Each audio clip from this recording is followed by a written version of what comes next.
Alright. Well, I'm going to sleep, have a good rest of the stream, and see you in the 2870s. Hell yeah, because upon hell yeah. I wish you a good night. The Af was with you. And, looks like... Is Zeno still around?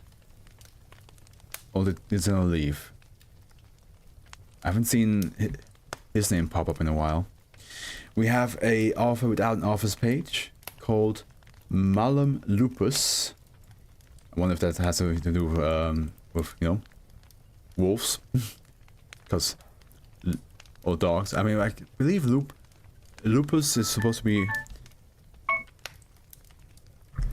I believe Lupus is supposed to be related to wolves, if I'm not mistaken.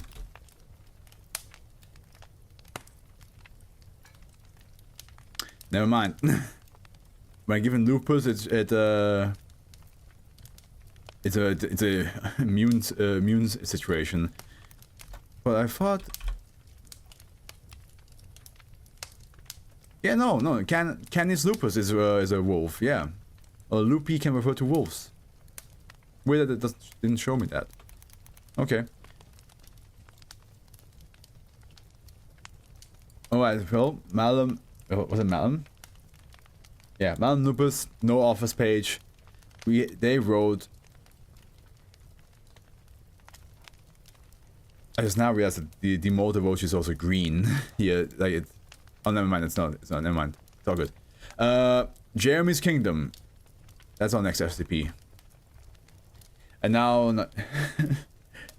Naima is gone. The moment, like, we get a regular looking SCP, of course. Talk about timing. Object class Euclid. Special containment procedures. Armed observation facility 232 has been established 0.8 kilometers down the road from SCP-2865. I'm just going...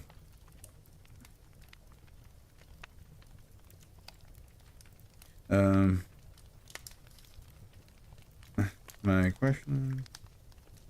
You going... sleep? Shall I wait till tomorrow? So...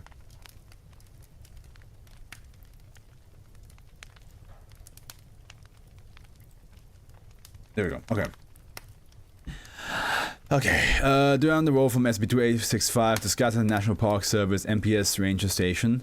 Mobile Task Force Pi 2 Dusters has been stationed at Armed Observation Facility 232 in order to facilitate containment. Due to the semi-public nature of SCP-2865, members of MTF Pi 2 are required to disguise themselves as forest rangers in order to maintain Foundation secrecy. Any civilians attempting to enter SCP-2865 are to be warned of increased bear activity in the area and turn back. Use of non-lethal force is authorized for non-compliant civilians. Any civilian coming into contact with an instance of -1 is to be administered Class A amnestics and removed from the area immediately. The outskirts of SCP-2865 are to be patrolled constantly by members of MTF Pi 2, but SCP-2865 itself should not be breached. Except under exceptional circumstances. Did I do the stopwatch thing? I did, yeah. Should an instance of -1 be observed, attempting to venture outside the boundaries of SCP-2865, personnel are advised not to engage and should contact Armed Observation Facility 232 for assistance. Description.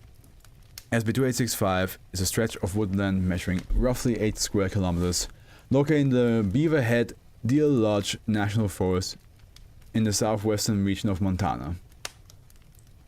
Notable location in SCP-2865 consists of a small dirt road, a collapsed bridge over a small stretch of creek, and a makeshift wooden castle. Currently inhabited by an unknown number of -1 instances as well as -2. The castle is composed of lumber and crudely stacked stones, presumably harvested by instances of -1, and contains roughly 198 square meters of floor space. Several rooms have been identified, including a large throne room apparently for -2. -1 is the collective designation for a group of anomalous entities created by -2. Exact number is unknown, but it has been estimated to be in hundreds. -1 are -2-dimensional entities seemingly composed entirely of calcium sulfate, politically known as sidewalk chalk. These entities were vary greatly in size and appearance, with instances as small as 6 centimeters and as large as 4 meters having been observed, though they are usually roughly humanoid and between 1.6 and 2 meters in height. Gotcha, so they're made out of sidewalk chalk, but they're also still humanoid-looking creatures. Gotcha. In a dormant state, Dash-1 appear to be merely a chalk drawing, usually inscribed on a tree or other large, roughly flat natural formation. However, upon entering its active state, and that N dash, it's not A, like A SCP. Well, N-1 instance, yeah, that makes sense. The instance here displays the anomalous ability to remove itself from its point of origin. There we go. That accidentally vanished. And interact with its environment. Despite possessing close to zero depth, Dash-1 are fully capable of manipulating three-dimensional objects. Dash-1 appear to be sapient, as they have been observed to use tools and carry out complex tasks without assistance. To date, no successful communication has so far been established between Foundation personnel and Dash-1, though they appear to have at least limited ability to speak. See Incident Report 1/6/2000. Dash-1 are believed to be under the complete control of Dash-2. Dash-1 appear to be fully autonomous entities capable of acting intelligently without the influence of their creator. Dash-2 is a male human child estimated to be between the ages of and so that I assume Dash-2 draws Dash-1, and that's why it's like saying they were a production of it. Dash-2 possesses brown hair and eyes and is roughly 130 centimeters tall. Dash-2 refers to itself as King Jeremy the Terrible. Well, actually, King Jeremy the Terrible. And Dash-1 as its subjects. Dash-2 is in possession of a small piece of sidewalk chalk, hereby designated Dash-3. Any image inscribed on the surface by Dash-2 with Dash-3 will become an instance of Dash-1 within 10 to 20 minutes. It is unknown if this anomalous effect is inherent to Dash-2 or Dash-3. Dash-3 has never been observed to wear down and disintegrate despite being used to create dozens of Dash-1s. God, one answer is enough!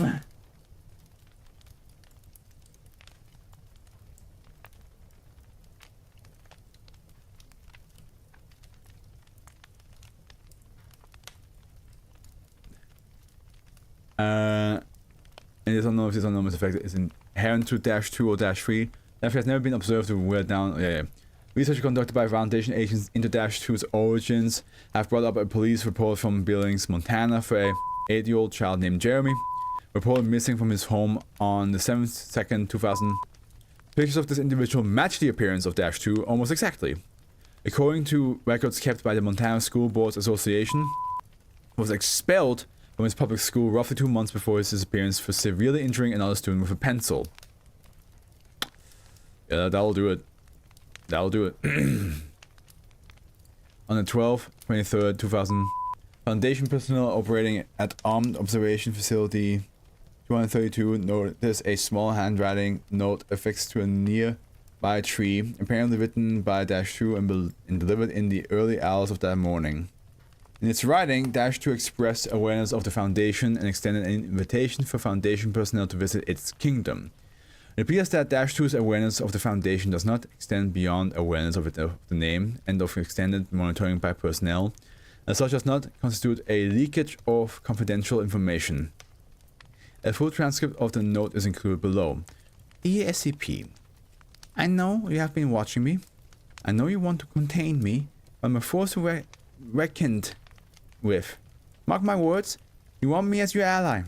As a gesture of my goodwill, I will invite you to visit me in the Castle Jeremy.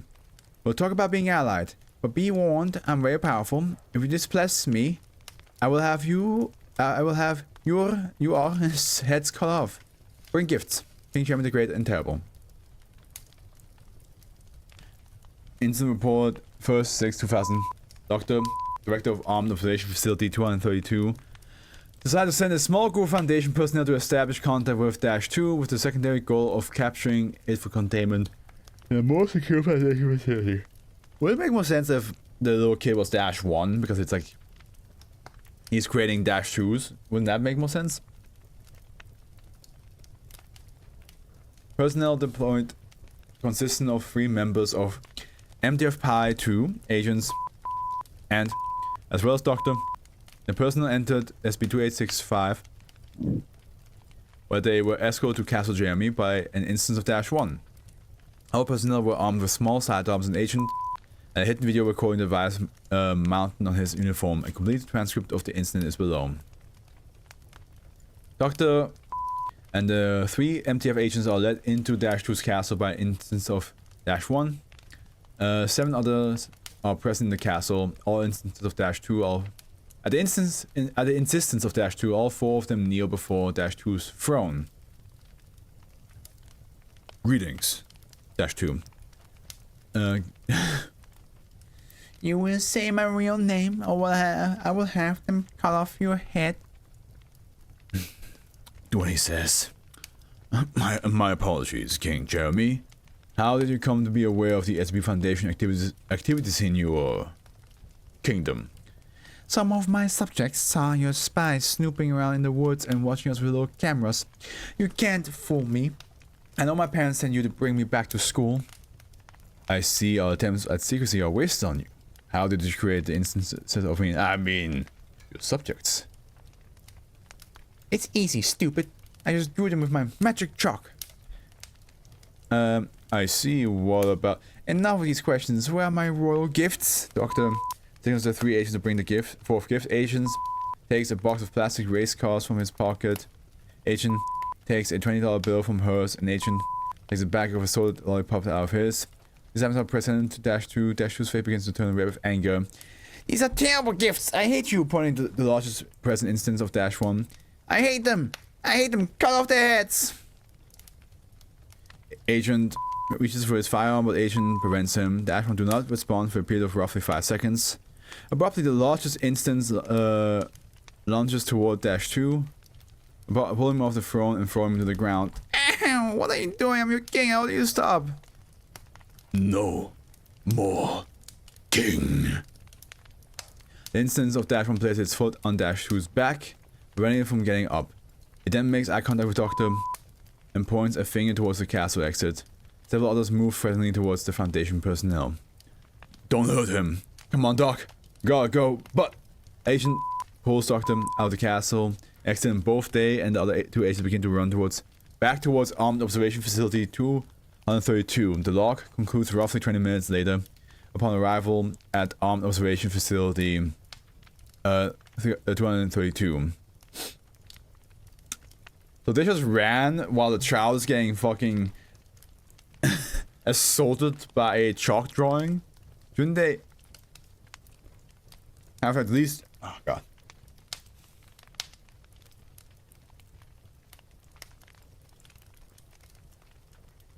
Attempted to save the poor child? You know what I mean? They were like, not my problem. You fuck around and find out. King Jeremy. And you fucked around a little bit too much. Based on the events of incident 1/6/2000, it appears that -1 instances are free-willed entities and are not, as previously believed, entirely under control of -2. Oh. Addendum B. As of the 1st/2nd, 2000, instances of -1 appear to be abandoning Castle Jeremy in favor of the subterranean network of tunnels being constructed below SB2865. Due to the continued generation of new -1 instances, it is theorized that -2 is being held in captivity by the colony as a means of reproduction. Continued monitoring of SB2865 by means of RCV mounted cameras is currently under consideration. Addendum C. On the 2nd/3, 2000, a group of 37 -1 instances, hereafter referred to as -1A, was observed to split off from the main population. -1B returned to Castle Jeremy, accompanied by -2. Shortly thereafter, a violent conflict between the two groups occurred, apparently in an attempt by -1B to recover the only means of reproduction. The attempt was unsuccessful and the -1A colony began to grow at a rapid rate. On the 2nd, 11th, 2000, several dozen instances from -1B attempted to breach containment. Members of MTF Pi 2 were dispatched armed with high-powered hoses, but several instances are currently unaccounted for. Since the event of the 2nd, 11th, 2000, several dozen elementary schools and craft stores in Montana have reported burglaries. In all cases, nothing was stolen, except for large quantities of sidewalk chalk.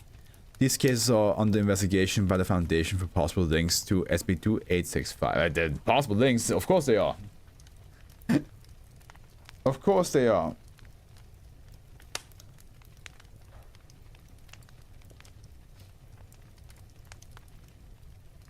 What else would be related to that? Some random kids steal sidewalk chalk while there's humanoid sidewalk chalk creatures walking around? Just happens to be at the same time? Come on now, Foundation, come on. We all know it is. We all know it is related. Don't joke around like that. Also, the kid is just a hostage now. Take that kid. I mean, at the end, I still think they should just save the kid.